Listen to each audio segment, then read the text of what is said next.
अस्सलामुअलैकुम दोस्तों, कैसे हैं आप लोग। उम्मीद करते हैं कि आप हम लोग खैरियत से होंगे। दोस्तों आज की वीडियो में हम कुछ ज़रूरी खबर कुवैत की जो आ रही है वो आप तक पहुंचाने वाले हैं। तो आप लोगों से गुजारिश रहेगी कि इस वीडियो को आप सोच लेकर आखिर तक ज़रूर से देख लें। सबसे पहली खबर, कुवैत में ईद उल फित्र के मौके पर 6 दिन के भीतर 1800 फ़्लाइटों के जरिए से 2,20,000 मुसाफिर कुवैत से अलग अलग एयरपोर्टों के लिए, अलग अलग डेस्टिनेशन के लिए रवाना होंगे। बताया जा रहा है कुछ लोग कुवैत से घूमने फिरने के लिए जा रहे हैं, कुछ लोग अपने देश छुट्टी मनाने के लिए जा रहे हैं। तो यानी कि 6 दिन के दौरान 1800 फ़्लाइट कुवैत के इंटरनेशनल एयरपोर्ट से ऑपरेट होगी। इसके साथ एक अपडेट यह है कि कुवैत के नुसीब कस्टम डिपार्टमेंट ने 17 कार्टून सिगरेट के जब्त किए हैं। अपडेट के मुताबिक बताया गया है कि एक गाड़ी की तलाशी ली गई जिसके अंदर अलग अलग गाड़ी के हिस्से में तकरीबन 817 डिब्बे सिगरेट के छुपाए गए थे।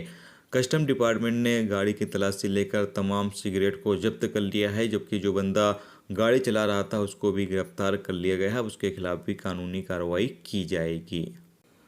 अगली अपडेट यह है कि कुवैत के सालमिया और हावली मैदान के कुछ इलाकों में बिजली चली गई है। बताया गया है कि इमरजेंसी टीम साइट पर है और जल्द से जल्द बिजली बहाल करने के लिए काम कर रही है। तो कुवैत के हावली और हावली गवर्नरेट में और सालमिया के इलाके में कुछ इलाकों में बिजली गई हुई है। तो अगर आप उन इलाकों में हैं तो आपको थोड़ा सा सब्र रखना है, काम चल रहा है, इंशाल्लाह बिजली जल्द से जल्द आ जाएगी।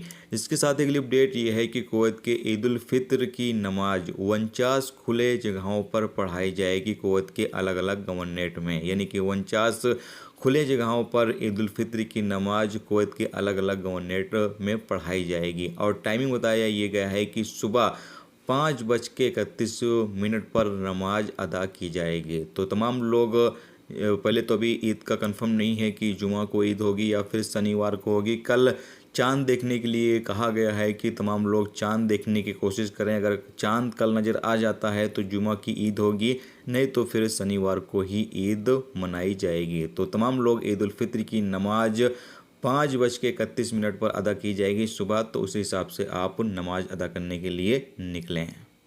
इसके साथ एक अपडेट ये है कि कुवैत में गैर मुल्कियों की अगर सिविल आईडी समाप्त हो जाती है तो उस केस में बताया गया है कि बैंक उनका जो बैंक अकाउंट है वो फ्रीज कर देगा। यानी कि एक तरीके से कह सकते हैं कि बंद कर दिया जाएगा, पाबंदी लगा दी जाएगी।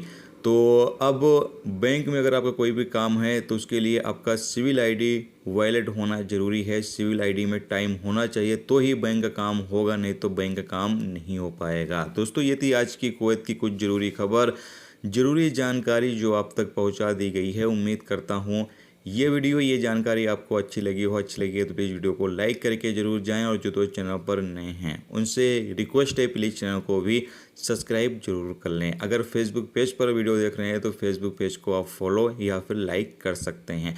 वीडियो देखने का दोस्तों बहुत बहुत शुक्रिया। मिलते हैं नेक्स्ट टॉपिक के साथ, जब तक रखिए अपना ख्याल रखिए। खुदा।